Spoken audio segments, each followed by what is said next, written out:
Antes de colgar, escuché a mi marido reírse con sus amigos. Esa idiota no tiene ni idea de que me acuesto con su hermana.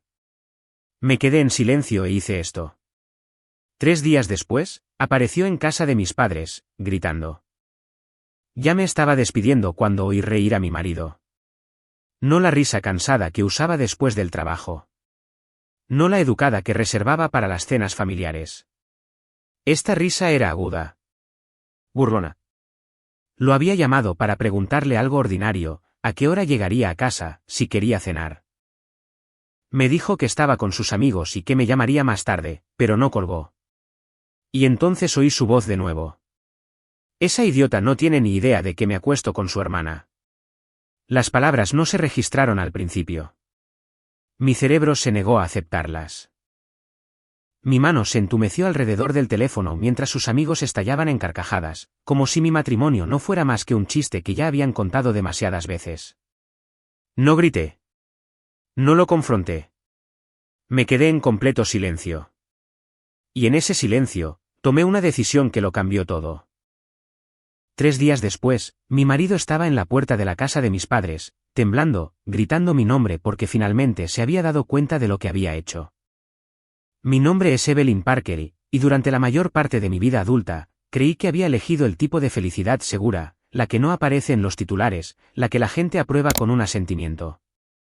Me casé con mi marido, Daniel, hace 6 años. Era encantador de una manera que parecía natural, seguro de sí mismo sin esforzarse demasiado, divertido sin ser cruel, el tipo de hombre en el que mis padres confiaron casi de inmediato. El tipo de hombre que mis amigas decían que tenía suerte de tener. Él trabajaba en ventas, hablaba rápido, sonreía con facilidad, sabía exactamente qué decir en cada habitación a la que entraba. Yo trabajaba en cumplimiento normativo para una red de atención médica. Reglas, procedimientos, documentación, cosas que tenían sentido para mí. Me gustaba la estructura. Me gustaba saber dónde estaban los límites. Daniel solía bromear diciendo que éramos los opuestos perfectos. Tú mantienes el mundo organizado, decía. Yo lo hago emocionante. En ese momento, creía que ese equilibrio era amor. Vivíamos en un barrio tranquilo a las afueras de la ciudad. Una casa de 3 dormitorios con un pequeño patio trasero y una cocina que juramos que algún día remodelaríamos. Aún no teníamos hijos. Daniel siempre decía que teníamos tiempo. Disfrutemos de nosotros primero, me decía. Los niños lo cambian todo. Confiaba en él. ¿Por qué no lo haría? Y luego estaba mi hermana menor, Lily.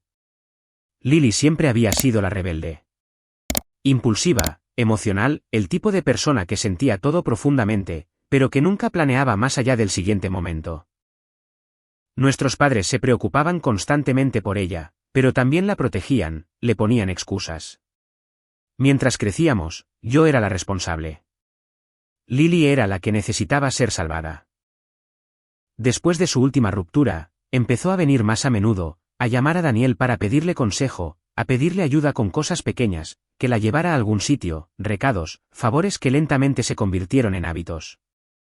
Solo necesita apoyo ahora mismo, decía Daniel. Ya sabes lo sensible que es. Yo lo sabía. Y por eso no lo cuestioné cuando él se ofreció a ayudarla a mover muebles, o cuando atendía sus llamadas a altas horas de la noche, o cuando mencionaba su nombre más a menudo que el mío. Era mi hermana. Era mi marido. La idea de que pudieran traicionarme juntos ni siquiera se me pasó por la cabeza. Mirando hacia atrás, esa confianza ciega fue lo más peligroso que tuve, porque mientras yo construía una vida basada en la lealtad y la rutina, algo más crecía silenciosamente en los espacios que nunca se me ocurrió revisar. Y no tenía ni idea de lo cerca que estaba de perder todo lo que creía que era real. Los cambios no ocurrieron de golpe. Se deslizaron silenciosamente, disfrazados de pequeños inconvenientes, cosas fáciles de justificar si no querías hacer preguntas difíciles. Daniel empezó a llegar a casa más tarde de lo habitual. No dramáticamente tarde, solo lo suficientemente tarde como para sonar razonable. El tráfico estaba horrible. La cena con el cliente se alargó. Los chicos querían tomar una copa. Yo asentía. Calentaba las sobras. Le preguntaba qué tal su día. Sonreía cuando él sonreía. Pero su teléfono cambió. Ahora siempre estaba boca abajo. Siempre bloqueado. Si le llegaba un mensaje mientras estaba cerca de mí, apartaba la pantalla sin darse cuenta de que lo había hecho. Si yo entraba en una habitación mientras él estaba enviando mensajes, de repente necesitaba ir al baño, o revisar algo afuera, o tomar agua. Una vez le pregunté al respecto, ¿por qué siempre escondes tu teléfono últimamente? Se rió. Ligero y despectivo. Le estás dando demasiadas vueltas, Eve. No empieces a ponerte paranoica. Esa palabra otra vez, paranoica. Se instaló en mi pecho como una advertencia que ignoré. Por la misma época, Lily empezó a aparecer más a menudo. A veces llegaba a casa y ya la encontraba allí, sentada en la encimera de la cocina, riéndose de algo que Daniel había dicho. La habitación se quedaba en silencio por medio segundo cuando yo entraba. No lo suficiente como para considerarlo sospechoso, solo lo suficiente para hacerme sentir que había entrado en una conversación que no debía escuchar. Solo estábamos hablando, decía Lily rápidamente. ¿Del trabajo, de nada? Daniel la respaldaba sin dudarlo. Relájate. Estás imaginando cosas.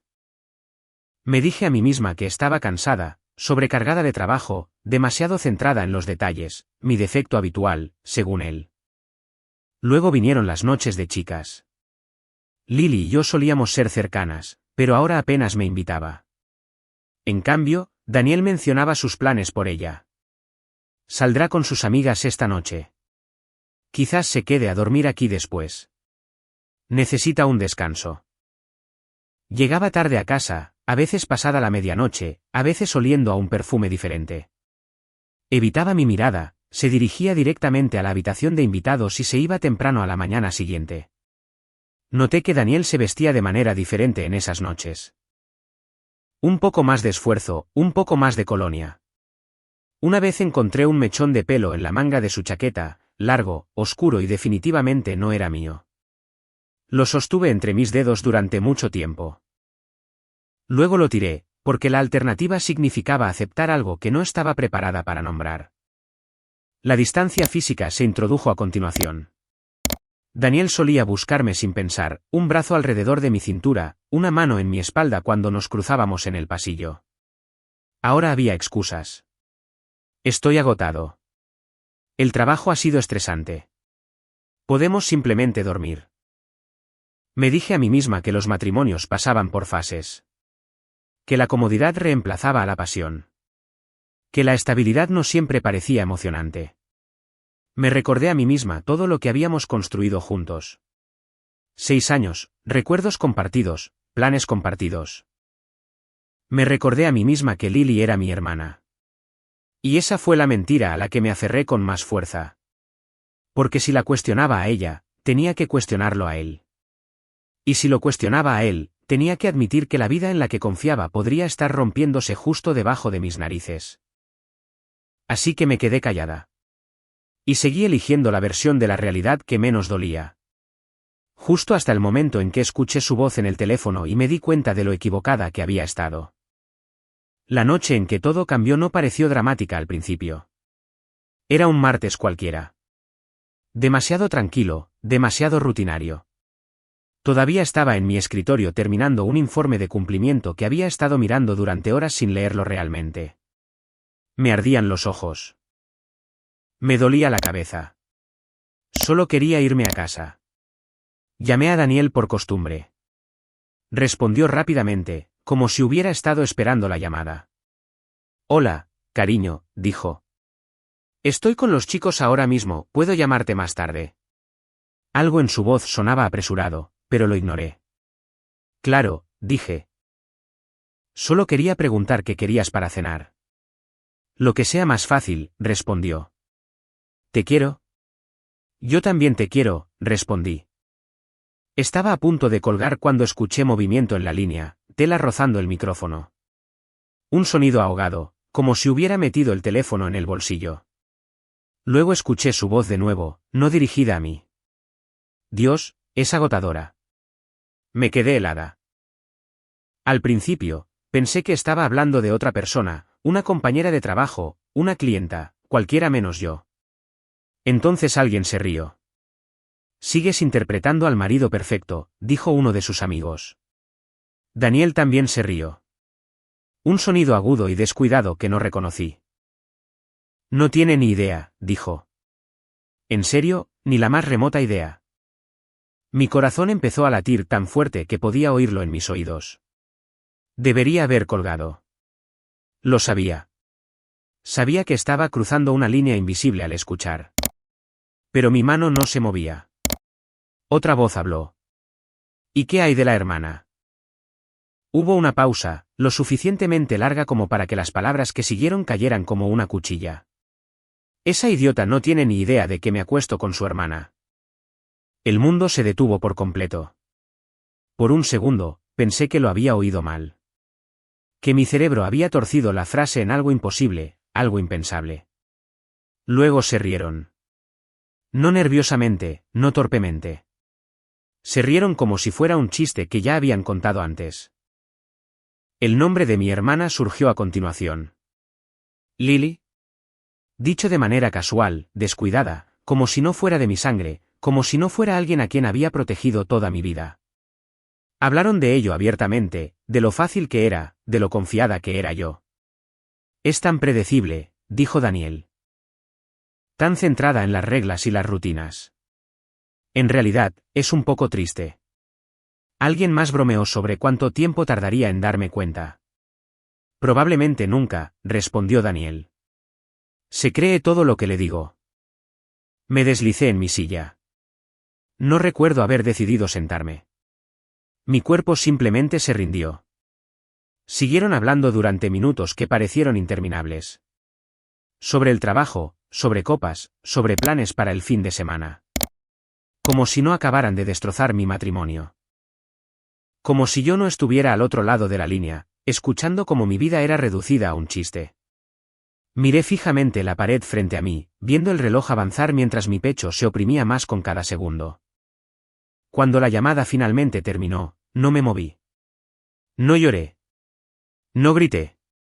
Simplemente me quedé allí sentada, con el teléfono todavía presionado contra mi oído, tratando de entender cómo el hombre con el que compartía cama podía hablar de mí como si yo no fuera nada. Cómo mi hermana podía traicionarme de una manera tan completa. Hay un momento después de que algo así sucede, un espacio tranquilo y suspendido donde puedes elegir quién vas a ser a continuación, la mujer que reacciona o la mujer que se prepara. Pensé en enfrentarlo. Conducir a casa, exigir respuestas, verlo mentirme en la cara. Pero entonces supe algo con una claridad que me sorprendió. Si explotaba, perdería el control. Y el control era lo único que me quedaba. Así que me levanté, colgué el teléfono, caminé hasta mi coche como si nada hubiera pasado. Fui a casa, preparé la cena, le pregunté qué tal había sido su noche. Escuché sus mentiras y mientras hablaba, memoricé su voz, porque no iba a olvidar ni una sola palabra de lo que había dicho, y no iba a desperdiciar la verdad reaccionando demasiado pronto. Esa noche pareció interminable, como si el tiempo se hubiera ralentizado solo para verme sufrir. Daniel llegó a casa poco después de las 9. Oí sus llaves antes de verlo. El tintineo familiar contra el cuenco de cerámica junto a la puerta. Ese sonido solía reconfortarme. Esa noche, se sintió como una advertencia. Se inclinó y me besó en la mejilla. Hola, cariño, pareces cansada. Casi me reí, y cansada ni siquiera empezaba a describirlo. Hice pasta, dije, con la voz lo suficientemente firme como para engañarlo. Quizás incluso lo suficientemente firme como para engañarme a mí misma. Perfecto, respondió. Siempre sabes lo que me gusta. Lo observé comer al otro lado de la mesa, observé la forma en que hablaba con la boca medio llena. Observé cómo su teléfono se iluminaba y luego se volteaba boca abajo junto a su plato, el mismo teléfono que lo había traicionado horas antes. Cada bocado que tragaba se sentía pesado, como si mi cuerpo estuviera rechazando la idea de la normalidad. Mi mente repetía sus palabras una y otra vez, no solo lo que dijo, sino cómo lo dijo. La risa, la naturalidad, la completa ausencia de culpa. Habló del trabajo, de sus amigos, de nada que importara. Y yo asentía, hacía preguntas, interpretaba mi papel porque aún no estaba lista para perder el control. Esa noche, se durmió casi de inmediato. Su respiración se hizo lenta, profunda y tranquila, mientras mis ojos permanecían abiertos en la oscuridad. Me buscó en sueños instintivamente, como si todavía poseyera esa cercanía. Aparté suavemente su brazo. Me quedé allí, escuchando los sonidos de la casa, el zumbido del refrigerador, el tic-tac del reloj en el pasillo, y me di cuenta de algo aterrador y empoderador al mismo tiempo. Él se creía a salvo. Ese fue su error. A la mañana siguiente, llamé para decir que estaba enferma. No porque estuviera débil, sino porque necesitaba tiempo para pensar sin interrupciones. Necesitaba silencio, espacio, distancia. Me senté en la mesa de la cocina con un cuaderno y mi portátil, la luz del sol se deslizaba lentamente por la superficie a medida que pasaban las horas. Lo escribí todo, no de forma emocional, sino metódica, la fecha, la hora de la llamada, las palabras exactas que recordaba, los nombres, el tono. Revisé mi historial de llamadas. 11 minutos y 12 segundos. Tiempo suficiente para que la verdad se revelara por completo. Hice capturas de pantalla, las guardé en mi nube personal, envié copias por correo electrónico a una cuenta que Daniel no conocía. No lo estaba grabando. No lo estaba espiando. Estaba preservando la realidad, porque la manipulación psicológica prospera cuando no hay registros. Luego abrí nuestros documentos financieros, cuentas bancarias, pólizas de seguro, estados de cuenta de la hipoteca, fondos de jubilación, cosas en las que había confiado ciegamente porque la confianza siempre había parecido más fácil que el escrutinio. Lo que encontré no me rompió. Me dio una base sólida. Nuestra cuenta conjunta era limitada. Mis ahorros personales estaban intactos. Mi fondo de jubilación no había sido tocado. No teníamos hijos, ni deudas compartidas más allá de la casa. No estaba atrapada. Esa sola comprensión se sintió como oxígeno. Hice una lista. No una lista de castigos, no una lista de exigencias, una lista de protecciones, lo que necesitaba asegurar antes de hablar, lo que necesitaba documentar antes de confrontar, con quien necesitaba hablar. Profesionales, no emociones. También escribí otra lista, mucho más corta. Las personas que merecían la verdad, mis padres y Lily. Pero todavía no. Necesitaba entender algo primero. Si mi hermana era una víctima de manipulación o una participante voluntaria, si esto era un error o un patrón. Esa respuesta lo cambiaría todo. Cuando Daniel llegó a casa esa tarde, notó que estaba más callada de lo habitual. ¿Estás bien?, preguntó, quitándose la chaqueta. Lo miré a los ojos y busqué algo. Remordimiento, vacilación, miedo. No encontré nada. Me duele la cabeza, dije. Has estado estresada últimamente, respondió. Deberías relajarte más. La ironía casi me dejó sin aliento.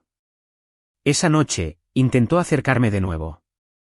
Me di la vuelta y le dije que necesitaba espacio. No discutió.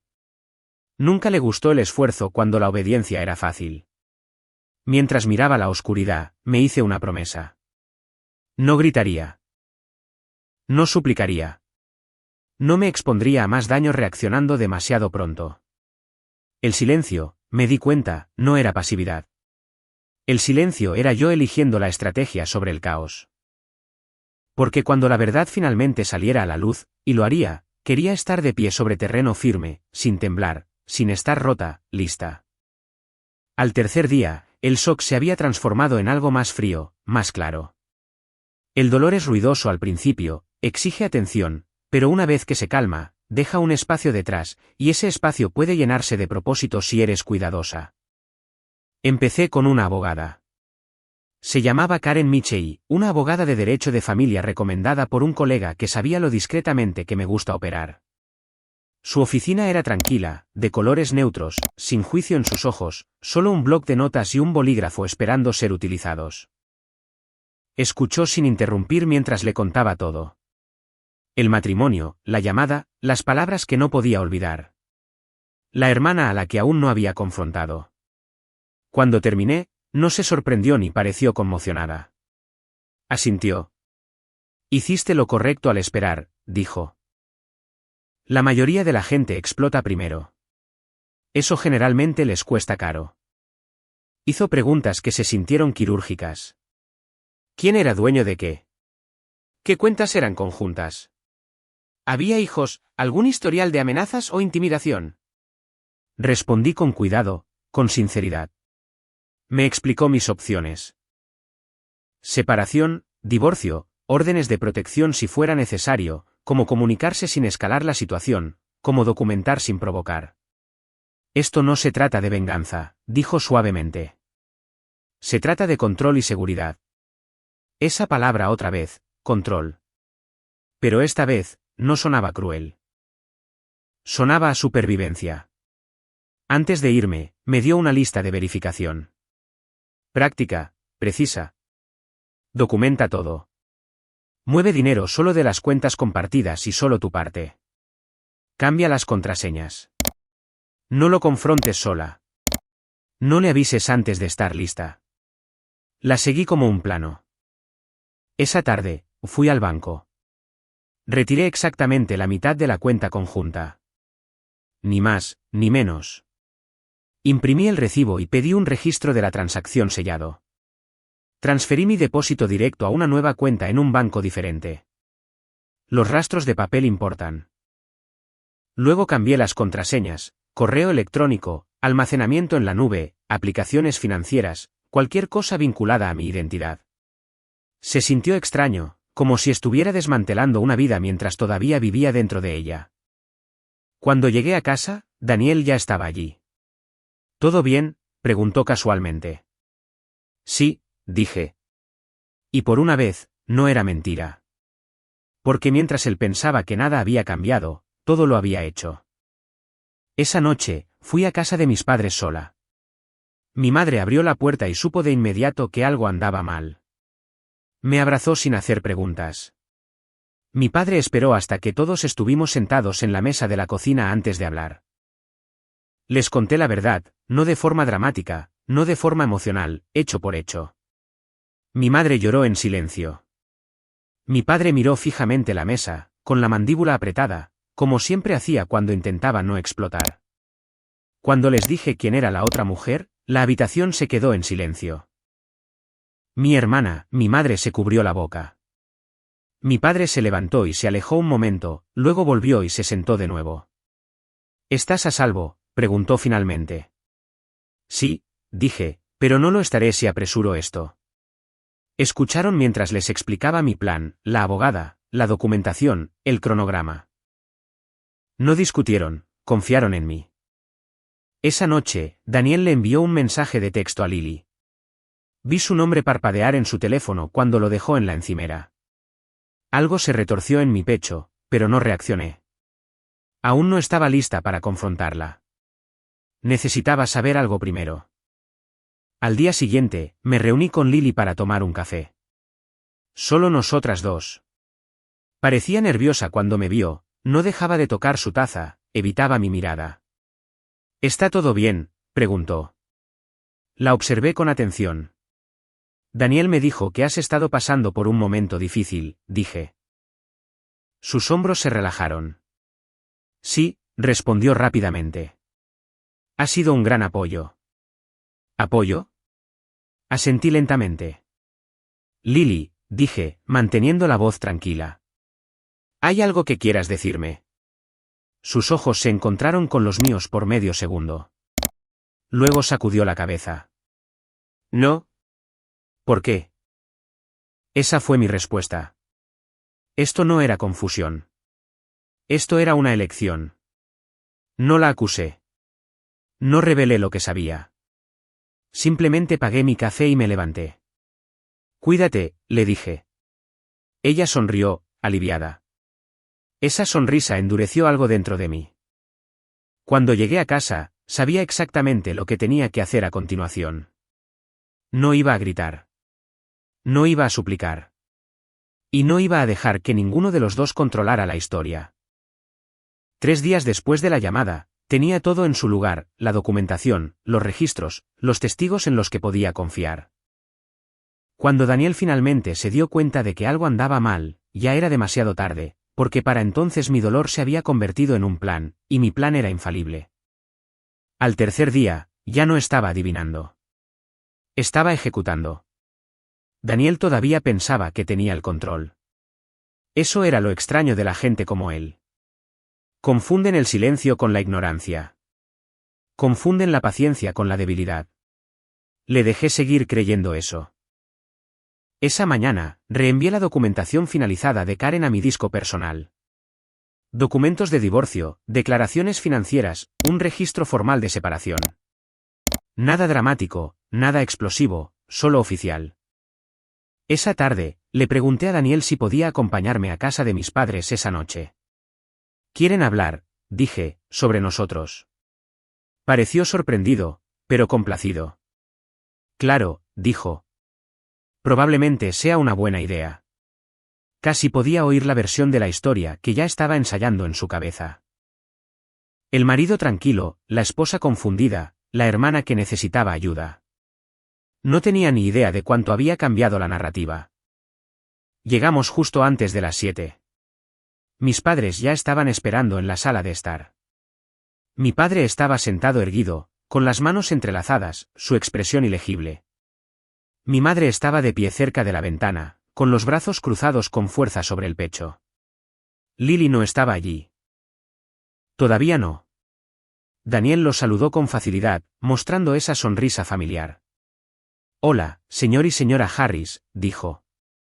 «Gracias por recibirnos». Nadie le devolvió la sonrisa. «Siéntate», dijo mi padre. Daniel me miró, con las cejas arqueadas. Lo miré brevemente a los ojos y luego aparté la vista. Dejé que el silencio se extendiera. Luego hablé. «Antes de que nadie diga nada», comencé. «Necesito dejar algo claro. Lo que se va a discutir esta noche no es una discusión. No es una negociación. ¿Es la verdad?» Daniel se rió ligeramente. Estás asustando a todos». Me volví hacia él. «Deberías estar asustado», dije con calma. «Simplemente aún no sabes por qué». Su sonrisa vaciló. Metí la mano en mi bolso y coloqué una carpeta sobre la mesa de café. Dentro había copias, estados de cuenta bancarios, registros de llamadas, notas escritas y la documentación de la separación. No se la deslicé hacia él. La dejé allí. «Sé lo de tú y Lily», dije. Las palabras cayeron con fuerza. Daniel se quedó helado. «¿Qué?», dijo demasiado rápido. «Eso es una locura». Miré a mis padres. Lo oí decirlo, continué, con sus amigos, por teléfono. No colgó. Daniel se levantó. «Esto es ridículo», espetó. «Está malinterpretando algo». No levanté la voz. «Siéntate», dijo mi padre. Daniel vaciló, luego se sentó de nuevo lentamente. «Oí las palabras exactas», dije. «Lo oí reírse de ello, de mí». Mi madre inspiró bruscamente. Daniel se volvió hacia mí, su rostro cambiando, la confusión dando paso a la ira. «¿Estabas escuchando mi conversación privada?», exigió. Casi sonreí. Esa era su defensa. «Lo documenté», respondí. «La hora, la duración, todo». Abrí la carpeta y deslicé una página hacia él. «Mi registro de llamadas». 11 minutos. Daniel lo miró fijamente. «Esto no prueba nada», dijo, pero su voz carecía de convicción. «Por eso viene Lily», dijo mi padre en voz baja. La cabeza de Daniel se levantó de golpe. «¿Qué?» Justo a tiempo. La puerta principal se abrió. Lily entró. Se detuvo cuando nos vio a todos sentados allí. Sus ojos se dirigieron a Daniel y luego a mí. «¿Por qué estoy aquí?», y preguntó. Me levanté. «Porque esto se acaba esta noche». Parecía confundida, luego a la defensiva. «Evelyn, no sé de qué se trata esto, pero...». «Basta», dije. La habitación se quedó completamente en silencio. «Te di una oportunidad», continué. «En el café, te pregunté si había algo que quisieras decirme». Sus labios se abrieron. Se cerraron de nuevo. Daniel intervino. Esto se está yendo de las manos, dijo. Estás poniendo a todos en nuestra contra. Nuestra. Esa palabra rompió lo que quedaba de la compostura de Lily. Lo miró bruscamente. No lo digas así, susurró. Y en ese momento, la verdad se abrió por sí sola. Mi madre dejó escapar un sonido a medio camino entre un sollozo y un jadeo. ¿Te acostaste con el marido de tu hermana?, le preguntó a Lily, con la voz temblorosa. Los ojos de Lily se llenaron de lágrimas. No quería que sucediera así, dijo. Simplemente pasó. Daniel se levantó de nuevo. Esto no es justo, espetó.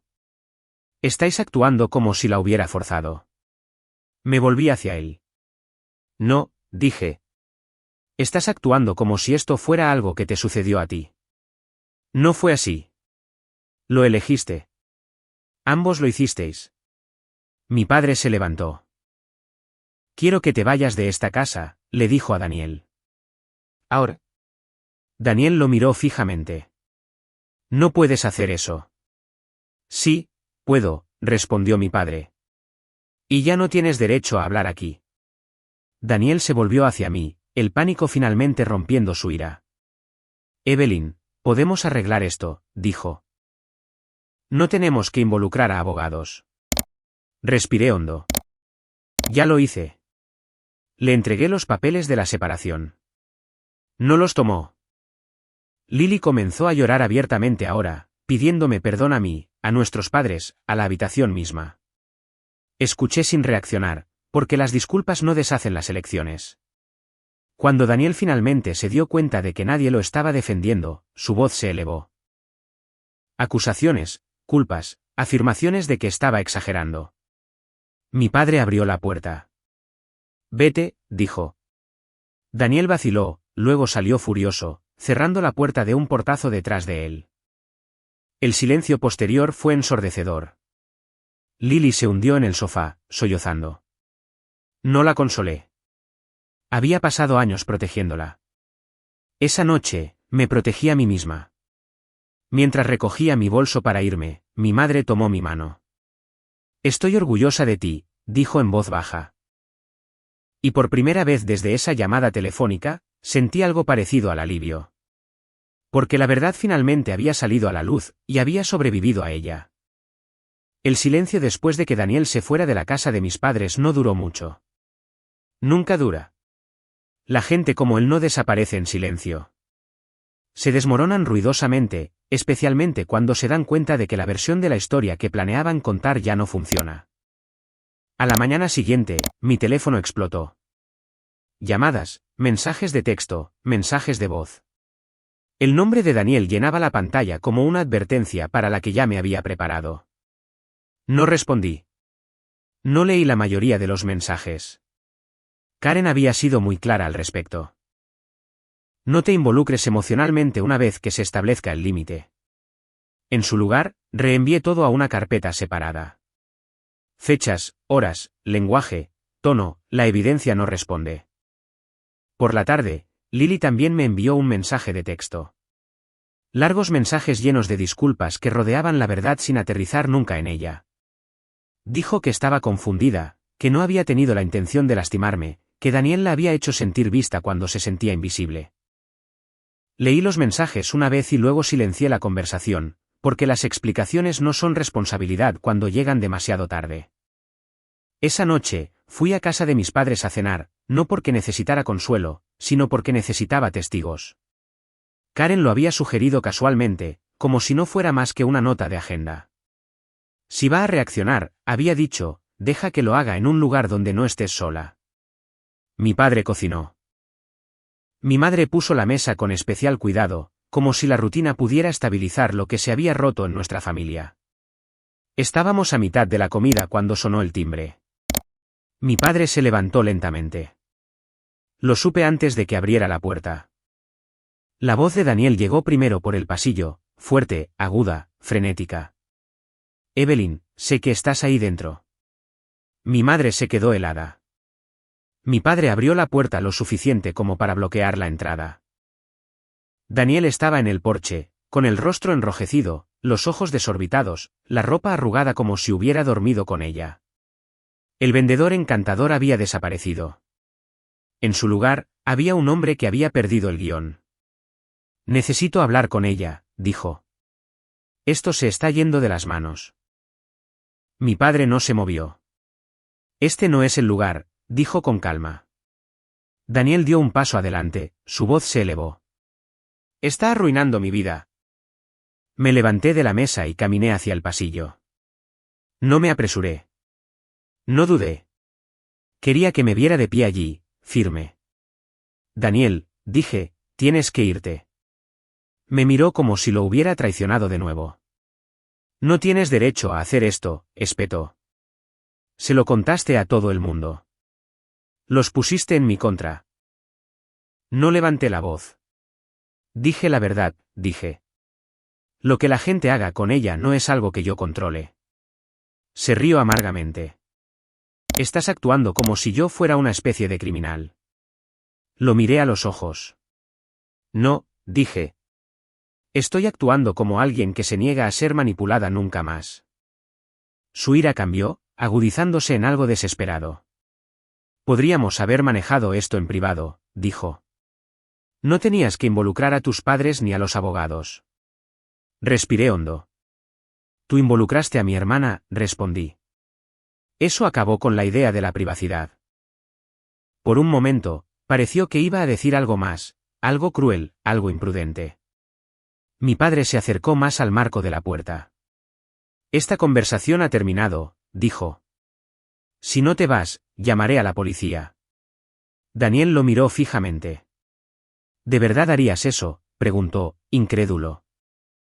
Sí, respondió mi padre. Y no dudaré. Esa palabra caló. ¿Dudar? Daniel se volvió hacia mí, su voz bajó.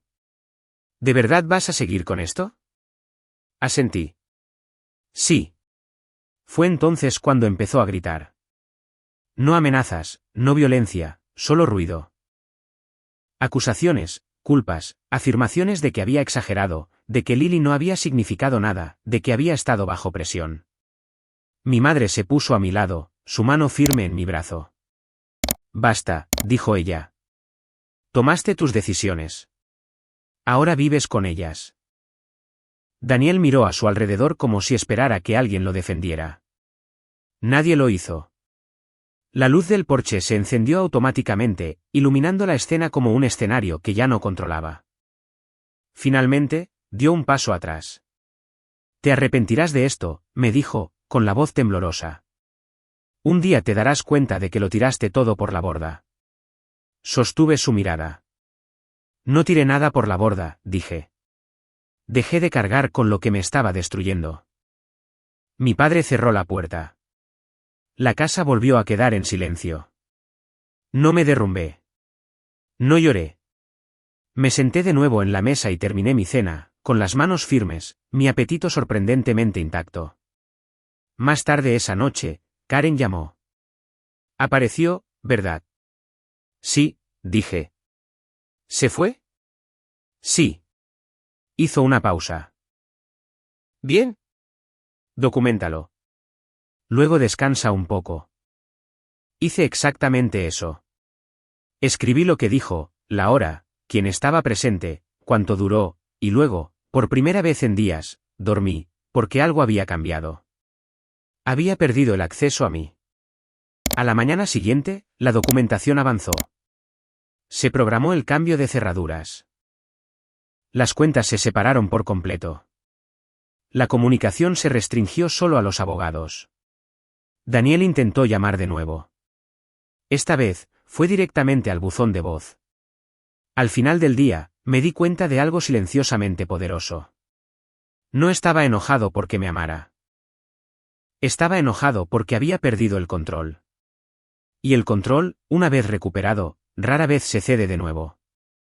Los días posteriores a la aparición de Daniel en casa de mis padres fueron más tranquilos. No pacíficos, al menos no al principio, pero más tranquilos de una manera que se sentía deliberada, como si el ruido finalmente hubiera sido encerrado fuera de una puerta que yo controlaba. El proceso legal avanzó exactamente como Karen dijo que lo haría, lenta, metódica y sin dramas. Daniel dejó de contactarme directamente. Todo pasaba por los abogados. Cada mensaje era documentado. Cada paso seguía el procedimiento. No hubo sorpresas porque había eliminado el elemento del caos de mi vida. Eso solo ya se sentía como una victoria. La casa se vendió 3 meses después. No porque no pudiera soportar quedarme en ella, sino porque no quería construir mi futuro sobre una mentira. Me mudé a un lugar más pequeño, más cerca del trabajo, un apartamento tranquilo con luz solar por las mañanas y vecinos que no sabían mi nombre. Me gustó eso. Lily se mudó a otro estado. No hablamos durante mucho tiempo. Cuando finalmente se puso en contacto meses después, el mensaje fue diferente. Más corto, más silencioso, sin excusas. Estoy en terapia. No pido perdón. Solo quería que supieras que estoy tratando de entender por qué hice lo que hice. Lo leí con atención y luego respondí una vez. Entender es un comienzo. La responsabilidad es lo que importa. Aún no hemos reconstruido una relación. No sé si alguna vez lo haremos. Pero he aprendido que el perdón no significa acceso. Y la distancia no es crueldad, es protección. La vida de Daniel se desmoronó de maneras que no planeé y que no celebré. La gente habla. Siempre lo hace. Algunos amigos en común se alejaron. Otros se acercaron en silencio para decir que me creían. No corregí rumores. No me defendí. Dejé que la consistencia hablara por mí. Un año después, el divorcio se finalizó. Firmé los papeles en la oficina de Karen, con la mano firme, mi nombre sintiéndose más ligero que nunca. Cuando terminó, me sonrió, no de manera profesional, sino genuina. Manejaste esto de la manera correcta, dijo. Te protegiste. Esa palabra otra vez, protegida. Me llevé a almorzar después. Sin celebración, sin lágrimas, solo una comida tranquila y la extraña comprensión de que mi vida ahora me pertenecía por completo de nuevo. La curación no ocurrió de golpe. Sucedió en pequeñas y ordinarias formas. En mañanas en las que me despertaba sin la ansiedad oprimiéndome el pecho. En noches en las que el silencio se sentía reparador en lugar de solitario. En la libertad de no tener que dar explicaciones a nadie. Empecé a dar largos paseos después del trabajo, a leer de nuevo, a decir no sin culpa, a decir sí sin miedo. Aprendí a confiar en mis instintos, no en la versión suavizada que me había entrenado para aceptar, sino en la aguda y honesta que había ignorado durante demasiado tiempo, la que había sabido que algo andaba mal antes de que mi mente estuviera lista para escucharlo.